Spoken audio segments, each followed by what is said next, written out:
আমি বানাবো আজকে আমের তেল। এটা ভাতও, গরম ভাতও খুব ভালো লাগে, আবার মুড়ি মাখলেও দিলেও খুব ভালো লাগে। আর আমটাকে আমি কেটে অল্প সেদ্ধ করে নিয়েছি, সেদ্ধ করে ভালো করে একটু নুন আর হলুদ দিয়ে রোদে শুকিয়ে নিয়েছি। শুকিয়ে তেল দিয়ে আবার 4-5 দিন রোদে দিয়েছি। দেওয়ার পরে এবার আমি এটার মধ্যে মশলা দেবো। এটা হলো মৌরি আর এটা হলো মেথি। আর এদিকে দেখো আমি গ্যাস জ্বালিয়ে নিচ্ছি। গ্যাস জ্বালিয়ে ভালো করে আমি এটাকে ভেজে নেব, মৌরি আর মেথিটাকে।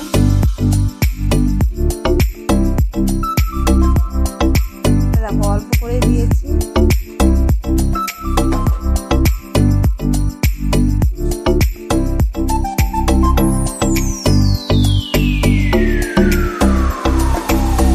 ভালো করে নাড়াচাড়া দিয়ে হালকা আজে ভেজে নেব।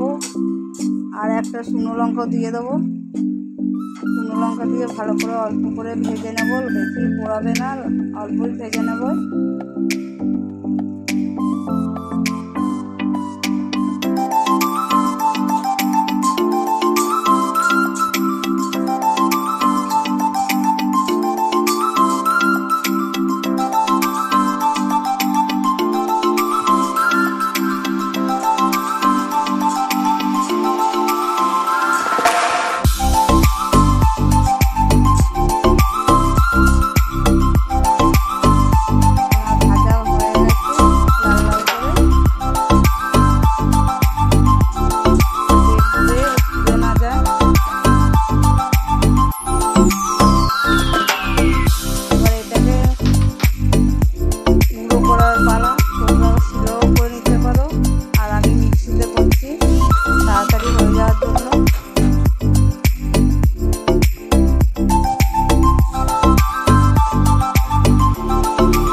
কত সুন্দর রঙটা হয়েছে। আবার এটাকে একটু ভালো করে নাড়িয়ে আমি আবার এটাকে রোদে দিয়ে দেবো 2-3 দিনের জন্য।